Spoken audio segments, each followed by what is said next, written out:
빼고. 자, 그렇다면 모세가 지켜야 할 대상은 누구였을까요? 그것은 바로 이스라엘 백성들이었습니다. 그는 하나님이 이스라엘 백성들을 다 쓸어버리겠다고 말씀하셨을 때 자신을 생명책에서 지워주실지언정 백성들은 살려달라고 할 만큼 백성들을 지키는데 진심이었어요. 진심이었어요. 그런 모세가 본문에서 얼마나 자기 백성을 지키는데 진심이었는가를 히브리서 기자는 다시 한번 말하고 있습니다. 28절을 우리가 보면 믿음으로 유월절과 피 뿌리는 예식을 정하였으니 했어요. 근데 여기서 정하였단 말은 행했으니 이런 뜻입니다. 유월절은 그가 정한 게 아니에요, 여러분. 유월절을 정하신 분은 하나님이십니다. 하나님이세요. 그러나 하나님이 이스라엘 백성 전체에게 자, 이제부터 유월절을 지내라라고 전체에게 말씀하신 게 아니에요. 아니고 하나님은 모세에게 하나님의 뜻을 전하시고 모세는 그 하나님의 의중을 따라 전달하고 이스라엘 백성들이 하게끔 만드는 사람이었어요. 자, 그래서 상황을 보면 이제 하나님의 명령이 떨어졌습니다. 애굽 사람이든 이스라엘 백성이든 간에 문설주에 어린 양의 피를 바르지 않으면 누가 되었든지 간에 그 집 장자는 다 죽어요. 이스라엘 백성이라고 예외는 아니에요. 문설주에 바르지 않는 사람은 기준이 달라졌어요. 다른 재앙들, 네 번째 재앙부터 아홉 번째 재앙까지는 이스라엘 백성들과 애굽 백성들을 구분했습니다. 그러니까 첫 번째 재앙부터 세 번째 재앙까지는 이스라엘 백성들도 피해를 봤어요. 그런데 네 번째 재앙부터 아홉 번째 재앙까지는 이스라엘 백성들과 고센 땅을 이스라엘 백성들과 애굽 백성을 구분해서 하나님이 재앙을 내리셨고 마지막 열 번째 재앙은 하나님의 기준은 완전히 바뀌었어요. 문설주의 피를 바르는 사람은 살려두고 바르지 않는 사람은 이제 죽게 될 것이다. 기준이 완전히 달라졌어요. 이제 하나님의 명령이 떨어졌어요. 이제 공은 누구에게 넘어왔냐면 모세에게로 넘어왔습니다. 이스라엘 백성들의 집안 장자들이 죽든 아니든 그것은 다 모세에게 이제 달려 있는 거예요. 그리고 모세는 이 하나님의 명령을 훌륭하게 수행했습니다. 그 결과가 보여져요. 이스라엘 장자 중에 그 어느 누구도 죽임을 당했습니까? 안 당했습니까? 안 당했어요. 한 명도 안 죽었어요. 아주 훌륭하게 모세는 하나님의 명령을 잘 수행한 겁니다. 자, 그런데 오늘 본문은 그 이유를 말해주고 있어요. 뒤쪽에 이어서 뭐라고 히브리서 기자는 말을 하고 있냐 하면 이는 장자를 멸하는 자로 그들을 건드리지 않게 하려 한 것이며 이 건드리지 않게 하려 한 것이란 말은 건들면 죽으니까 죽지 않게 했다. 다시 말해 보호하려고 했다. 누가? 모세가. 그래서 모세는 그들을 보호하려 했다는 말이에요. 기본적으로 그에게 있어서 지켜야 할 대상은 바로 이스라엘 백성들이었습니다. 그리고 결과적으로 그는 이스라엘 백성들의 장자들이 한 사람도 죽지 않도록 만들었어요. 내 사람들, 내 민족들을 그는 완벽하게 성공적으로 지켜낸 것입니다. 물론 이 모든 일들을 하도록 완벽하게 이끄신 분은 하나님이신 줄로 믿습니다. 하나님이 하게 허락하시고 도와주시니까 가능한 거였죠. 그런데 만일 모세가 하나님의 말씀을 들었어요. 근데 소극적으로 전하거나 적극적으로 대처하지 않았다면 아마도 이스라엘 백성들 중에 전달받지 못한 사람은 애굽 사람들과 똑같이 장자들이 다 죽었을 거예요. 그러나 모세는 적극적으로 임했고 자기가 지켜내야 할 대상인 이스라엘 백성들을 성공적으로 지켜냈습니다. 여러분, 당시 이스라엘 백성들은 어디에 살고 있었냐면 고센 땅이라는 곳에 살고 있었어요. 고센 땅. 학자들의 주장에 의하면 고센 땅의 크기는 약 2,300제곱킬로미터 내외 이상으로 그 최하가 그랬을 것이다. 좀 감이 안 오시죠? 쉽게 말씀드리면 서울특별시 크기가 얼마나 되냐면 605제곱킬로미터예요. 그러니까 고센 땅의 4분의 1 크기가 서울특별시입니다. 그리고 제주도가 1849제곱킬로미터니까 고센 땅보다 조금 작아요. 당진은 약 705제곱킬로미터니까 고센 땅의 약 3분의 1. 그러니까 당진의 3배 크기가 고센 땅이에요. 그리고 출애굽한 백성들이 몇 명이냐면 전체를 다 합치면 200만에서 250만으로 추정합니다. 그러니까 그 땅, 고센 땅이라는 그 땅에 최소한 당진시의 3배나 되고 제주도보다 조금 큰 그 땅에 250만 명이 살고 있었던 거예요. 이제 하나님의 심판이 집행되기까지 시간이 별로 없습니다. 하나님의 경고가 떨어지고 이를 집행하기까지 며칠이라 성경에서 정확하게 기록하고 있지 않지만 출애굽기 11장, 12장을 보면 대략적인 기간을 추정할 수 있어요. 본문 흐름과 유월절 절차를 종합하면 대략 그 심판 하나님의 명령이 딱 떨어지고 심판이 집행되기까지 4일에서 6일 정도로 추정합니다. 4일에서 6일 동안 그 시간 간격이 있는 거예요. 하나님 경고가 떨어졌어요. 그 넓은 지역에 하나님의 말씀을 모두에게 전하기 위해서 남은 시간은 4일에서 6일입니다. 전달받지 못하면 죽습니다. 하나님의 명령은 떨어졌기 때문에. 여러분, 여러분 미션 임파서블 아시죠? 이거 007인가요? 이거 음악이? 아, 그래요? 죄송합니다. 미션 임파서블을 보면 탐 크루즈가 어때요? 핵무기가 터지기 전에 분초가 팍 돌아가잖아요. 그러면 그 시간에 핵무기가 터지는 걸 막기 위해서 총력을 기울여가지고 하지 않습니까? 그리고 1초 남겨놓고 딱 누르잖아요. 딱 누르잖아요. 그리고 핵무기가 안 터졌어요. 안 터지게 만드는 거죠. 1분 1, 그와 같은 장면이 여기에서 펼쳐지고 있는 것입니다. 1분 1초가 아까워요. 당장 빨리 이 하나님의 심판의 명령을 전해야만 하는 거예요. 그 넓은 지역을 그 많은 사람들에게 어떻게 전했을까요? 그것이 어떻게 전했는지를 성경은 정보를 주고 있습니다. 그래서 성경 말씀 잘 읽으면 다 있어요. 출애굽기 12장 21절에 보면 이렇게 나옵니다. 모세가 이스라엘 모든 장로들을 불러 그들에게 이르되 이렇게 나와 있습니다. 여러분, 물론 모세가 직접 전체 백성을 다니며 전하는 것은 아닙니다. 아무리 혼자 다녀도 4일에서 6일 만에 모두에게 하나님의 말씀을 전하는 것은 불가능하죠. 물리적으로 불가능해요. 그래서 모세는 장로들을 불러요. 그리고 빨리 가서 하나님의 이 명령을 전하라고 하는 것입니다. 그런데 여러분 생각해 보세요. 아무리 그렇다 하더라도 장로들이 늘 항상 모세 옆에 대동하고 다닙니까? 아니죠. 어떻게 해요? 장로들을 소집해야죠. 와도 동시에 오는 게 아니라 시간차도 있을 것이고 그러면서 시간을 보냈을 것이고 다 와서 모세 얘기를 듣고 하나님의 말씀을 전하기 위해 여러분 요즘 전화가 있는 것도 아니잖아요. 그죠? 그리고 전체 안전 문자 이런 것도 보낼 수 있는 상황 이런 거 없어요. 하나도 없어요. 다 발로 뛰어야 돼. 발로.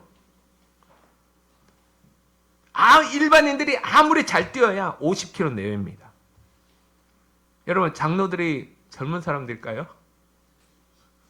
나이 들어가지고 아이고 허리야, 아이고 다리야 이런 분들이 장로님들인데, 장로님분들인데, 그런 상황에서 단 4일에서 6일 동안 고센 전역에 하나님의 명령이 전해졌다는 것은 물론 하나님의 도우심이 있었지만 있는 힘을 다하여 정말 어마어마한 노력을 통해서 그들은 하나님의 명령을 전했다는 뜻입니다.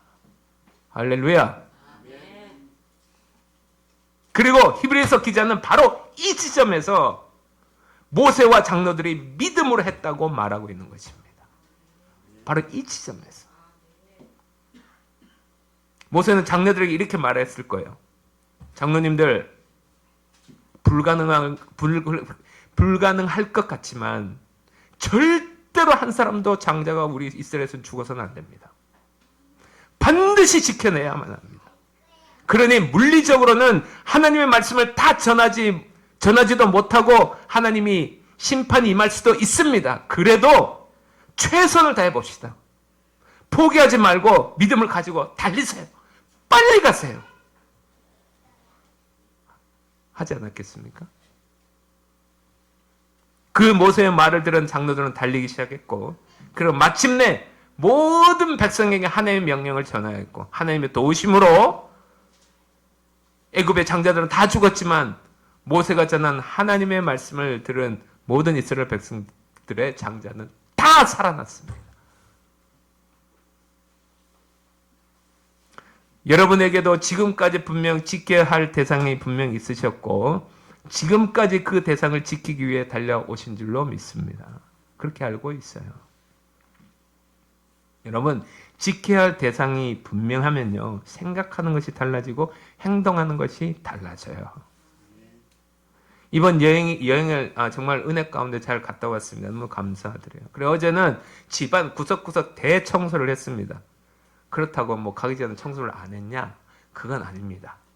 가기 전에도 깨끗하게 와서 안락함을 최대한 느끼기 위해서 그냥 정리 그냥 깔끔하게 쫙 했어요. 막 그냥 화장실부터 근데 다 했어요. 근데 딱 와서 또 어제 또 청소를 다 한 거예요. 왜? 이게 좋더라고요. 어디 여행 갔다가 오잖아요. 그러면 그동안 사람이 안 사니까 공중에 있던 먼지가 다 가라앉아요. 그래서 오자마자 1번 청소하는 게 제일 좋은 것 같아요. 예? 안 하시요? 저도 잤시요. 그 다음에 좀 늦게 일어났어요. 네.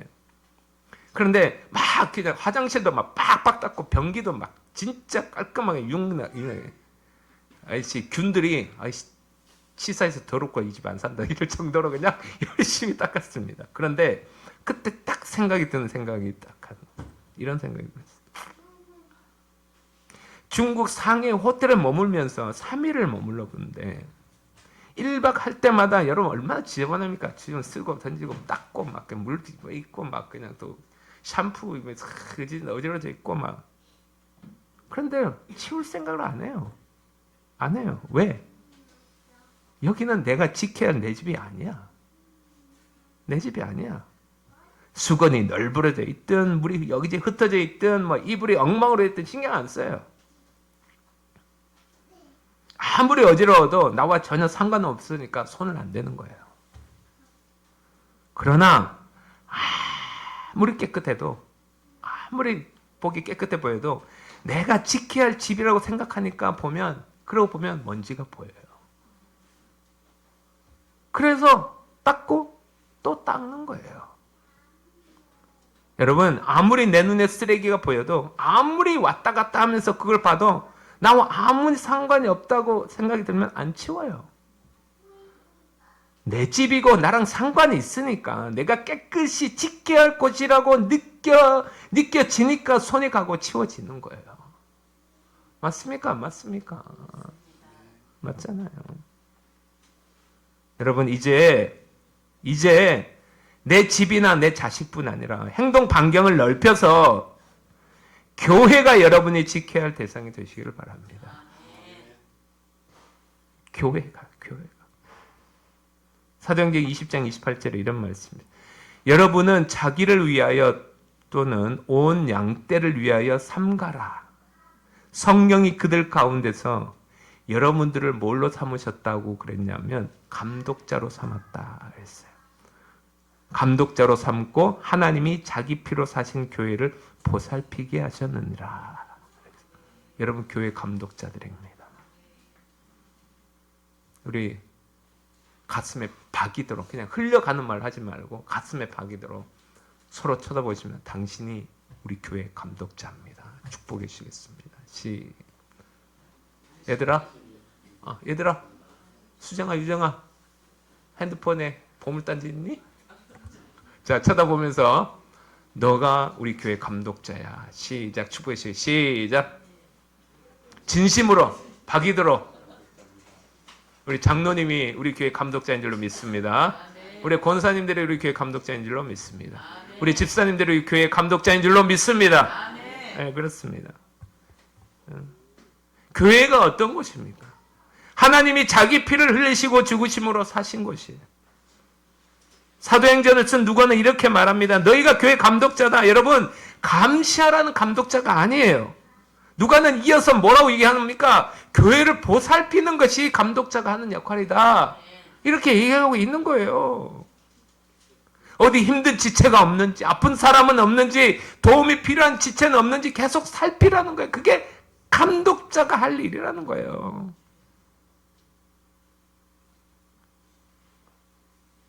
이럴 때 되면 우리 옛날에 고개 들어 나를 봐요. 이 갑자기 생각이 나죠? 고개를 좀 들어보시죠. 할렐루야. 네. 나는 성주교회 성도다. 이 말은 내가 지켜야 할 대상이 성주교회다. 이 말과 같은 것입니다. 왜 주님이 목숨 걸어 교회를 왜 그랬어요? 주님이 목숨 걸어 교회를 지키셨기 때문에 그러는 거예요. 교회를 세우고 절대 잃어버리지 않기 위해 주님은 자기 목숨을 버리신 것입니다. 절대 잘못되어서도 안 돼요. 여러분, 절대 부응해야 하는 것입니다. 아멘 안 하시네. 아멘. 제가 너무 힘이 됩니다. 여러분, 절대 잘못되어서도 안 됩니다. 절대 부응해야 합니다. 여러분, 주님의 몸된 교회를 내가 지키지 않으면 누가 지키겠나? 이 마음을 가지고 믿음으로 지키기 위해 힘쓰는 것이 바로 모세의 믿음입니다. 교회가 어떻게 돌아가는지 신경 안 써. 나만 와서 예배 드리고 가. 이게 어떻게 성주교회에 소속된 성도라고 할 수 있어요? 그냥 예배만 드리는 거지. 교회는 본문의 모세의 믿음을 가진 자를 통하여 하나님은 역사하실 줄로 믿습니다. 여러분, 지키려는 마음이 있으면요, 보여요. 뭘 해야 할지. 보이게 돼 있어요. 여러분, 단지 건물을 말하는 것이 아닙니다. 물론 건물도 잘 보존하고 지키는 것도 필요합니다. 그래서 깨끗하게 치우고 청소하는 거 참 귀한 일이고 감사해요. 어제는 거의 저녁 11시까지 사모와 성도 한 분과 함께 구석구석 청소 다 했어요. 너무 기쁘고 감사한 마음으로 했습니다. 그러나 이보다 더 중요한 게 있어요. 바로 보이지 않는 교회, 바로 성도 한 분 한 분을 돌아보는 일입니다. 나보다 믿음이 약한 형제가 있는지 없는지 살펴보고 그 형제 내가 지켜야겠다. 할렐루야. 상처받고 힘들어하는 형제가 자매가 누가 있는지 살펴보고 저 형제 자매의 마음을 내가 좀 위로해 줘야겠다. 상처받고 힘들어하는 형제를 돌아보고 치유하고 같이 함께 위로하고 같이 일어날 수 있도록 도와주고 회복될 수 있도록 도와주고 이제 우리 성주교회에 이 마음이 필요한 때인 줄로 믿습니다. 나와 내 가족만 지킬 거야. 이것이 바로 이 시대에서 교회에서 가장 경계하는 개인주의인 것입니다. 그러면 교회는 힘을 잃어요. 힘이 없어요. 나만 알면 교회는 끝이에요. 그러면 각자 그러면 가난한 가난한 성도가 되면 되죠. 실제로 가난한 성도들 많이 있어요. 여러분, 가난한 성도가 뭔지 아십니까? 뭐죠? 아니, 이거 제가 말씀을 드렸는데? 감사해요. 제가 또 써먹을 수 있는 기회를 주셨어요. 가나안, 거꾸로 해보세요. 안 나가. 교회 안 나가고 신앙생활하는 성도를 가난한 성도라고 합니다. 네. 왜? 구원은 교회에 나온다고 안 나온다고 그건 상관이 아니에요. 구원받는 것은 내가 주님을 나의 구주로 영접하면 끝이에요. 그러면 나는 구원을 받아요. 그럼 교회를 뭐하러 가? 이런 거죠. 코로나 이후로 너무 많이 심해져서 오죽했으면 제가 지난주에 말씀드린 것처럼 뭐예요? 영적 각성, 공예배를 사수하라. 뭐 이런 얘기가 프레니크라드가 써 있었겠습니까? 할렐루야. 우리 제발 우리 성주교회는 그런 교회가 되지 맙시다. 아니 광고 시간에 공예배 꼭 참석해 주세요. 이런 광고를 하는 게 여러분 이게 지금 말이나 됩니까? 할렐루야. 아니 목사가 아무리 EX 광고하고 얘기해도 아주 그 꿈쩍도 안 해. 꿈쩍도 안 해. 보면 아주 그 목사님은 떠드세요. 목사님은 그냥 그걸 알아서 그냥 하시고 싶으면 하고 나는 절대로 안 변합니다. 딱 여기 있어가지고 난 절대로 안 변합니다. 그러면요 제 마음에도 탄식이 나와요. 제 마음에 탄식이 나온다니까. 집사님들을 바라보면서 장로님 아직 탄식거리는 없습니다. 그래도 모범스럽게 잘 나오고 계셔. 권사님을 보면서 집사님을 보면서 성도를 보면서 제 안에서 탄식이 나와요. 저러면 안 되는데. 아니 제가 교회에 성도 많게 하려고 오라고 하는 게 아니고요. 저는 상관없어요. 저는요 주일 예배 이렇게 하잖아요. 어떤 목사님들은 다 몇 명인지 셉니다. 저는 세지를 않아요. 몇 명 왔는지 헌금을 하면 얼마나 했는지 누가 했는지 그럼 다 잊어먹어요. 왜냐하면 제가 하나님 앞에 가는데 방해가 되는 것들은 저는 다 걸러요. 그것이 내 마음에 어떤 딱 걸러서 그것이 성도를 평가하거나 그걸 통해서 뭔가 내가 하나님 앞에 나가는데 방해된다. 전 절대로 그냥 신경 안 씁니다. 그러니까 하나님이 알아서 다 하시더라고요. 하시더라고요. 그런데 이럴 때 성도님들을 통해서 저는 여러분 예배를 통해서 그날의 영적인 흐름을 가지고요. 그날을 살아가는 거예요. 말씀은 양식이라고 있잖아요. 여러분 매일매일 양식을 먹고 그리고 그 안에 내가 기도를 통해서 하나님과 호흡하지 않으면 우리 영은 죽게 돼 있어요. 여러분 죽은 영혼으로 사시겠습니까? 할렐루야. 산 영으로 사셔야죠. 그래야지 여러분들이 살아나죠.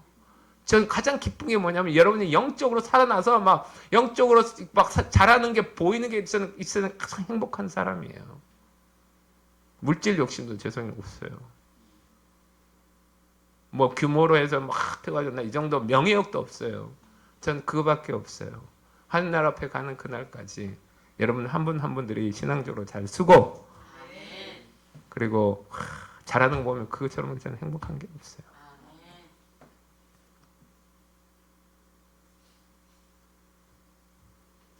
이제는 제가 주일날 예배 나오라고 광고하지 않아도 알아서들 잘 나오시기를 제가 절을 드릴까. 물론 힘듭니다. 쉬운 거 아닙니다. 그렇지만 그걸 내 몸에 배도록 매일매일의 영성을 먹는 그런 관점으로 나에게 유익하다고 생각하시고 예배에 참석하시면 좋겠습니다. 할렐루야. 그렇습니다. 여러분 믿음의 큰 그릇 되시길 주님으로 축복합니다. 네, 그래요. 그래서 나와 내 가족에게만 지켜야 할 대상으로 머무르지 않고 교회 성도들에게 확장되고 또 믿지 않는 이웃에게로 확장이 될 때 그것이 바로 여러분들의 믿음의 그릇이 되는 것입니다. 그 그릇을 통해서 하나님께서 뜻을 이루실 줄로 믿습니다. 이건 정말 목회적 심정으로 여러분들에게 드린 말씀이에요. 그리고 내가 성주교회 성도라고 생각하시면 내가 지켜야 할 것이 무엇가 있는지 찾으시기를 바라요. 저거 누군가 할 일이 누군가 하겠지 뭐 이게 아니고 눈에 보이면 누군가가 할 일이 아니라 내가 할 일이고 저 사람 누군가가 돌보겠지 아니라 내가 돌봐야 할 대상이고 대상으로 여기는 은혜가 있기를 주님으로 축복합니다. 그래서 나와 내 가족을 섬기듯 교회를 섬기고 지켜는 모두가 되기를 축복합니다. 무엇보다 저와 여러분이 이 지킴의 관계가 되기를 바라요. 여러분과 제가. 그래서 저는 여러분들의 믿음으로 반드시 지켜내야만 하는 양 대상이 되고 여러분들은 저희 목회자 가족을 믿음으로 또 믿음을 가지고 반드시 지켜내야만 하는 목회자 가족이 되기를 축복합니다. 그래서 서로 우리가 지키는 관계, 지키는 대상의 관계가 돼야 성숙하는 관계가 되는 것입니다. 뿐만 아니라 우리 성주교회 공동체 안에서 이 지켜주는 관계가 되어야 할 것입니다. 우리 중에 어느 누구도 낙오가 되어서는 안 됩니다. 여러분 뒤를 둘러보십시오. 이 중에서 하나님께서 우리 성주 공동체로 허락하신 이 중에서 어느 누구도 낙오가 되어서는 안 됩니다. 어느 누구도 상처받아서도 안 됩니다. 어느 누구도 아파서도 안 됩니다. 어느 누구도 힘들어서도 안 됩니다. 우리 모두는 다 주님 안에 한 공동체입니다. 한 사람 한 사람 낙오자 없이 다 살아갈 수 있도록 반드시 지켜내야 되는 대상이 우리 여러분 서로가 되기를 주님으로 축복합니다. 우리 중에 누구도요 스스로 자신을 지킬 수 있는 사람은 없어요. 옆에서 도와준 대상이 반드시 필요합니다. 그렇게 하라고 하나님은 여러분 주위에 믿음의 형제 자매들을 붙여준 줄로 믿습니다. 서로가 서로를 지켜주기 위해 믿음으로 힘을 다하는 교회가 바로 건강한 교회, 하나님 기뻐하시는 교회인 줄로 믿습니다. 이번 한 주 동안도 이 모세의 믿음을 실천하는 한 주가 되시기를 주님의 이름으로 축원합니다. 기도하겠습니다. 살아계신 하나님 아버지, 오늘 사랑을 진심으로 감사를 드립니다. 오늘 주신 말씀 마음에 새기고 아버지여 이제 교회만 다니는, 그래서 아버지 하나님 다니는 그런 그래서 한 단계 믿음이 성장해서 우리 성주교회 식구들 한 성도 한 성도들이 내가 지켜야 할 대상으로 여겨지는 믿음의 그릇이 커지는 역사가 있기를 기도합니다. 아버지여 상처받지 않도록 누가가 말한 것처럼 너희들은 스스로 삼가라, 조심하라, 조심하라, 또 조심해라. 누군가 나 때문에 상처받지 않을지, 누군가 나 때문에 힘들어하지 않을지, 누군가 나 때문에 어려움을 당하지 않을지 조심하고 감독자로서 조심할 수 있는 은혜와 지혜를 허락하여 주시옵소서. 감사합니다. 오늘도 주님께 영광 돌려드리며 예수님 이름으로 기도드립니다. 아멘.